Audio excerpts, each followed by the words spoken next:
as though transmundane energies, God, if you will, produced immediate effects within the natural world to which the rest of our experience belongs.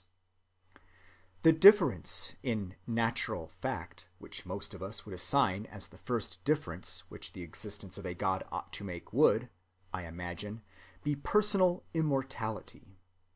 Religion, in fact, for the great majority of our own race, means immortality and nothing else. God is the producer of immortality, and whoever has doubts of immortality is written down as an atheist without farther trial. I have said nothing in my lectures about immortality or the belief therein, for to me it seems a secondary point. If our ideals are only cared for in eternity, I do not see why we might not be willing to resign their care to other hands than ours.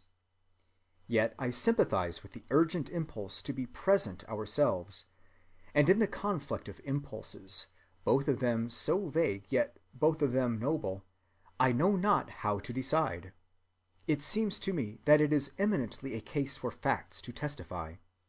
Facts, I think, are yet lacking to prove spirit return, though I have the highest respect for the patient labors of Messrs. Myers, Hodgson, and Hyslop, and am somewhat impressed by their favorable conclusions. I consequently leave the matter open, with this brief word to save the reader from a possible perplexity as to why immortality got no mention in the body of this book. The ideal power with which we feel ourselves in connection, the God of ordinary men, is, both by ordinary men and by philosophers, endowed with certain of those metaphysical attributes which, in the lecture on philosophy, I treated with such disrespect. He is assumed, as a matter of course, to be one and only, and to be infinite, and the notion of many gods is one which hardly anyone thinks it worth while to consider, and still less to uphold. Nevertheless, in the interests of intellectual clearness, I feel bound to say that religious experience, as we have studied it, cannot be cited as unequivocally supporting the infinitist belief. The only thing that is unequivocally testifies to is that we can experience union with something larger than ourselves, and in that union find our greatest peace. Philosophy, with its passion for unity, and mysticism, with its mono-ideistic bent, both pass to the limit, and identify the something with a unique God who is the all-inclusive soul of the world. Popular opinion, respectful to their authority, follows the example which they set. Meanwhile, the practical needs of experiences of religion seem to me sufficiently met by the belief that beyond each man and in a fashion continues with him, there exists a larger power which is friendly to him and to his ideals. All that the facts require is that the power should be both other and larger than our conscious selves. Anything larger will do, if only it be large enough to trust for the next step. It need not be infinite. It need not be solitary.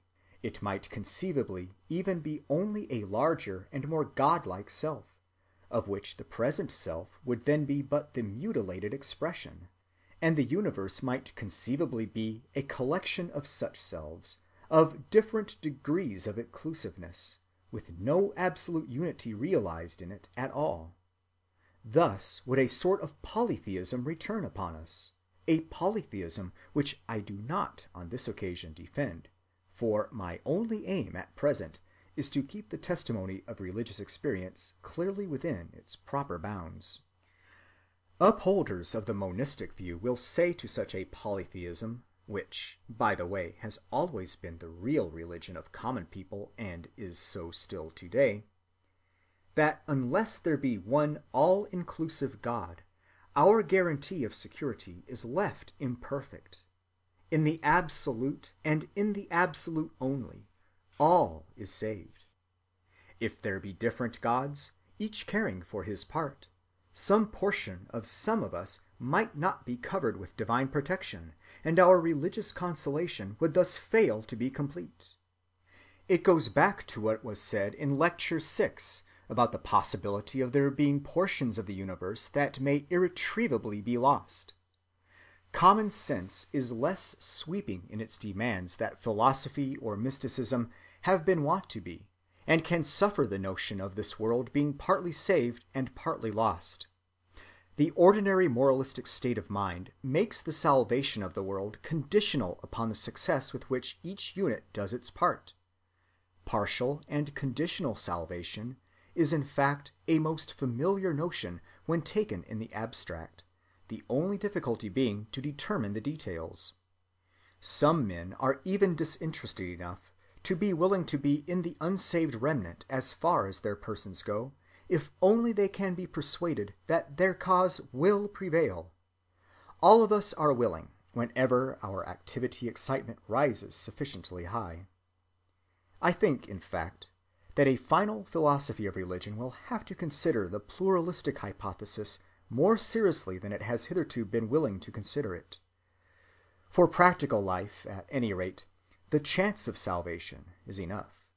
No fact in human nature is more characteristic than its willingness to live on a chance.